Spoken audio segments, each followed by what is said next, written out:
In Parsha's Balak, we read about one of the most strange miracles in the entire Torah. The story happens with Bilam the magician. Balak, who is the king of Moav, hires Bilam the magician to go curse the Jewish people.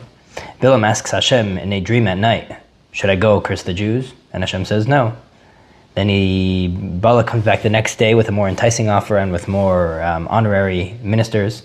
Balak said, "Hold on, let me ask Hashem again tonight." He asks Hashem again, and Hashem says, "Tonight you could go with him, but you're going to have to do what I say." Hashem was angry that he went, and he sent an angel to block Bilam's path. Bilam was on his donkey. He blocked him once, and the donkey jerked away. Only the donkey was able to see the angel, and not Bilam. The angel blocked the donkey a second time, and then he scraped against the wall. He blocked him a third time, and then he crouched down on top of Bilam's leg, and Bilam got very angry, and he hit the donkey. At which point Hashem opens up the mouth of the donkey to have a conversation with Bilam. He says, why are you hitting me? Have I ever bothered you? Have I ever been non-loyal to you?" And Bilam says, "No, but you're embarrassing me." At which point Hashem opens up Bilam's eyes and he sees the angel in front of him. So he bows down to the angel and he says, "Okay, I didn't realize that there's an angel with a sword standing in front of me. Should I not go with Balak? If you tell me not to go, I won't go." And he says, "No, at this point you're going anyways, so go, and you're going to do as I say." Now, the question is, what's the point of the talking donkey? Why do we have such a strange miracle that is seemingly completely unnecessary?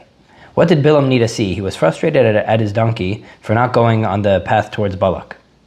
So what Hashem needed to do was just open up his eyes to let him see the angel with a sword in front of him.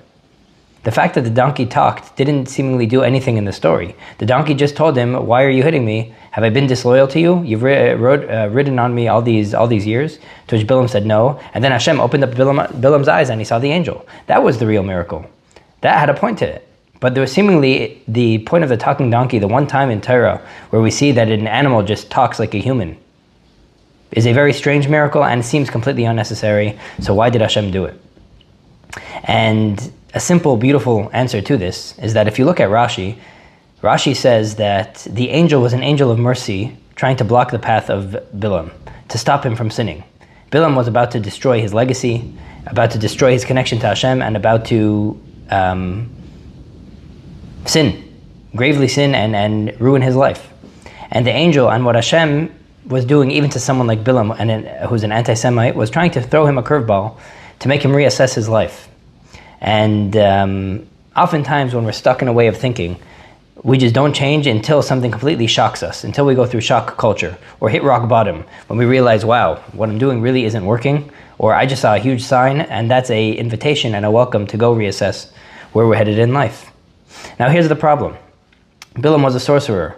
So what wow factor could you give to a sorcerer? Someone who practices magic, someone who's a Navi and a prophet of Hashem, who's already used to supernatural. What could you do to wow him, to make him reassess his life, and to think, maybe I shouldn't go forward with this sin, and maybe I should change my way of thinking?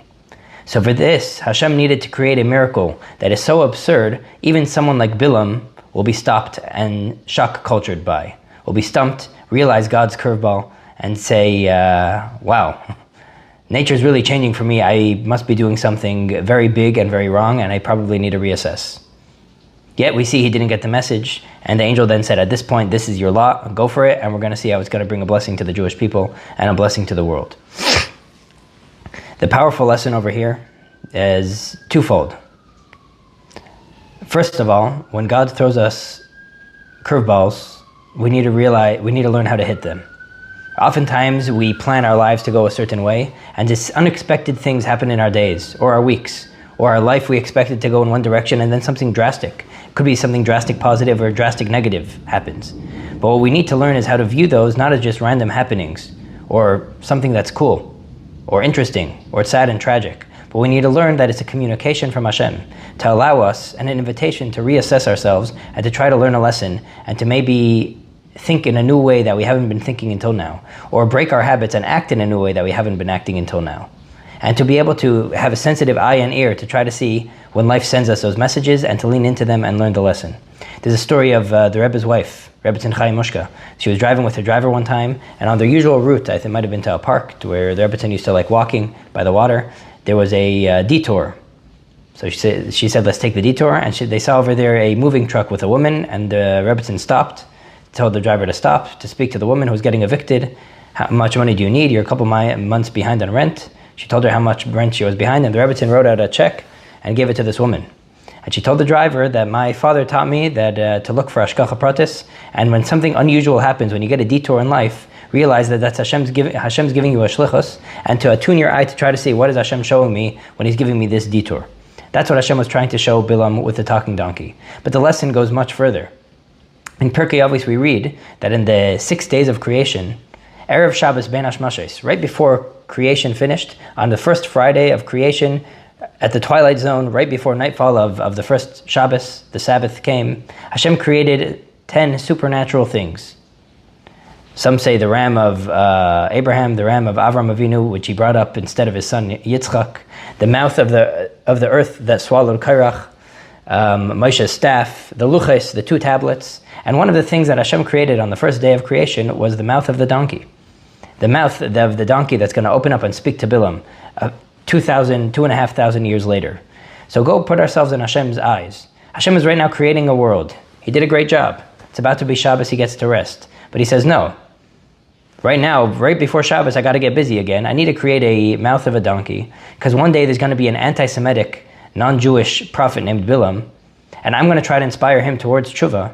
So right now, I need to create this supernatural DNA into the universe that maybe in 2,500 years, Bilam will listen, he'll get the hint, and he'll actually change his ways. And this just shows how dear Hashem's creations are to Him, and how dear our actions are to Him. And there's no such thing as we're too far gone. There's no such thing as we're too bad, and that Hashem doesn't notice us anymore. Hashem noticed even Bilam in the first week of creation, 2,500 years before. Within the first 6 days of creation, Hashem had in mind an anti-Semite to try to change nature, literally change the nature of the way animals work, and to try to think of an absurd miracle. Maybe I could change the life of one anti-Semite, of one Russia, of one non-Jew. For sure, any of us who aren't as bad as Bilam, who like the Jewish people and want them to keep existing, and we do mitzvahs. Even the sinners of Israel are malay mitzvahs karimain, are full of mitzvahs like a pomegranate. And fine, we mess up here and there. We need to notice that we're not outcasts of God, and He really, really tunes in and cares that we return towards Him, and He values any efforts we put towards reshaping our lives, changing our habits for the sake of Hashem and for the sake of bringing Mashiach. Have a great Shabbos.